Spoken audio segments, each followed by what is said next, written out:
Hey kids! Have you ever wanted to force imagery into the minds of those you dislike that the human mind was never meant to experience? Do you enjoy the look of pain in someone's eyes as their memories purged from their mind and they slowly and painfully become your metaphorical meat puppet? Do you like not having friends to play Magic with?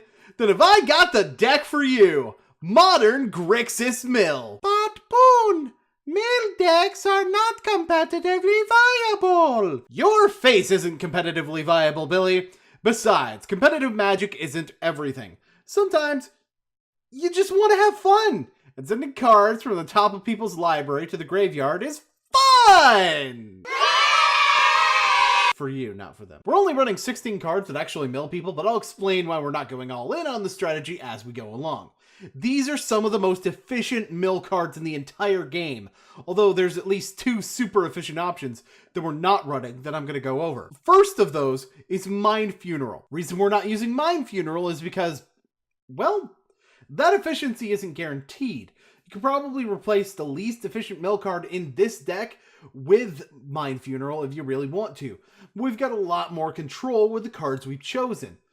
There's also Hedron Crab that we're not running, but I'll go over that when I talk about the card that we're running instead. So let's start with 4 Glimpse the Unthinkable, which mills for 10. This is the biggest raw number of milled cards that our deck can provide out of a single card. So it's definitely a 4 of, no matter what the situation. But Boon, Glimpse the Unthinkable is $20 to $30 per copy. Why are we paying this much for a deck that is not competitively viable? Well, Billy, if you're worried about the price tag, this card has a little brother, Breaking and Entering. That's less than $1 and mills 2 fewer cards for the same price, but also has the functionality of reviving creatures, including ones from our opponent's graveyard. So that's a fair trade-off. And we're also using 3 Tome Scours, which serve as half of a Glimpse the Unthinkable, and also sell for less than $1. But Glimpse is still... Okay, fine. Mind Funeral is like $3. Don't be surprised if you win less using Mind Funeral, but it's a replacement for Glimpse if you really want one. We've also got Archive Trap, which sounds bad when you see that it costs 5 to mill 13, but if the opponent searched their deck, like for example with a fetch land, then it costs 0, as in free. If for some reason you're not expecting to run into a lot of fetch lands or deck searching, then you can drop numbers here, but I'd still recommend it since it's also instant speed even if you do cast it for 5. Finally, we've got Nephalia Drownyard instead of Hedron Crab. And the reason for this is because we need a long-term game plan.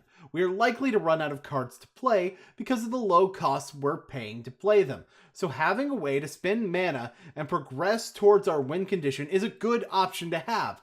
That's the big reason we're not going all in. You could replace this with Ashiok, Hedron Crab, or even, once again, Mind Funeral, but keep in mind that these are 2 of our 21 lands. You'll probably need to cut from somewhere else for another land if you do so. But speaking of not going all in, let's look at another reason we're not using Hedron Crab and one of our ways to stop the opponent from killing us. So this is the second smallest section of the deck, but it's the one with some of the most in-depth reasoning behind it, so bear with me. We're running 3 Thoughtseize and 3 Inquisition of Kozilek. This setup of 6 discard cards works very well because it gives us an almost guaranteed look at the opponent's hand, even if it does cost us 2 life in the case of Thoughtseize. You'll probably side down to 4 discard spells in game 2 once you have a better idea of what you're up against, although I included 4th copies of each so that you can stay at 6 or even go up to 8 depending on the matchup in the sideboard. Most of the times, you'll be going with fewer Thoughtseizes, since against most decks, Inquisition of Kozilek will discard everything you need without any life payment. But Boon, Thoughtseize is $12. Why do we need a playset of something we're not going to use in game 2? Because we will use it in game 2 against decks like Tron, Kiki Cord, and Scapeshift, so the 4th is definitely a must-have. Of course, that's not the only way we can control our opponent's moves. It seems very strange to start with Lightning Bolt as a control card since it's a burn spell, but it's a burn spell that will hit creatures. It also gives us more of a way to pressure the opponent from a different angle so they don't spend their life wildly, or we can punish them if they do with a loss. Dreadbore, unfortunately, can't do that second part, but it can kill Planeswalker cards, which Lightning Bolt can do anyway, but still. The choice between this and Terminate is very metagame dependent. If you run into a lot of Planeswalkers, then the sorcery speed is hardly a drawback. If you don't run into very many Planeswalkers, though, then the sorcery speed is a drawback. We don't really have the slots to run both, so I'd unfortunately have to say you need to pick and choose. We've also got a couple of counterspells, because we're blue. I went with Remand and Mana Leak, as both do what we want. Give us more time. The reason I ran 4 Remands and 2 Mana Leaks is because Remand is more useful even when our opponent plays around it. Even if they slow themselves down to get around what it does, we're still going to draw a card off of it. 3rd Mana Leak in the sideboard, though, to go against decks that just can't afford to play around Mana Leak. Okay, I really didn't know what else to call this category. We've got a Leyline of the Void because, well, some people like it when we fill their graveyards. They're kinky that way. So the best way to make them not like us is to make it so that they don't get a graveyard. Simple as that. You can also put Bojuka Bog as one of your lands, whatever. And it doesn't affect us, so we're free to use our Snapcaster Mages. Did I mention we have 4 Snapcaster Mages? We've got a lot of instants and sorceries, and what better way to tell our opponent to fuck themselves than by doubling up on our mill cards. But Boon, Snapcaster Mages! Are you about to complain about the price of a card that's used in almost every blue deck in Modern, and many of them in Legacy? Oh, well, we've got 3 Leyline of the Void in the sideboard, too. Alright, this should be quick. We've got 4 each of Bloodstained Mire and Polluted Delta, otherwise known as fetch lands. We would be splitting this slot with Scalding Tarn, but we don't actually have to, and that card's like $50, so fuck that noise. We've got 2 each of the Shock lands, which can be searched with Delta and Mire, because we want to play around Blood Moon.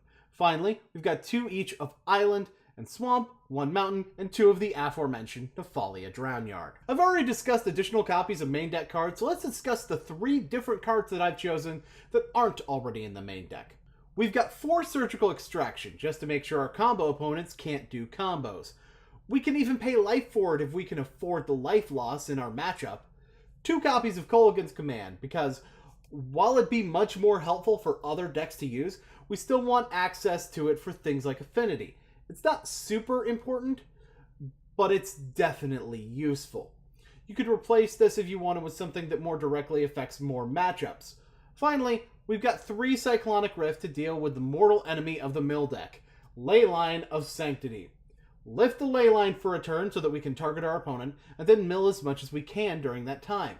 We can get multiple turns out of it if we time it right, possibly set ourselves up to counter it for good, and even deal with token strategies with it if we can manage to pay 7 mana for it. So, that's how you drive people insane with Magic cards. There's a lot of different ways to approach a strategy like this, so let me know in the comments what your ideas are, and don't forget to leave any suggestions for future super secret deck tech videos. Until then, this is the Boonslayer, signing out.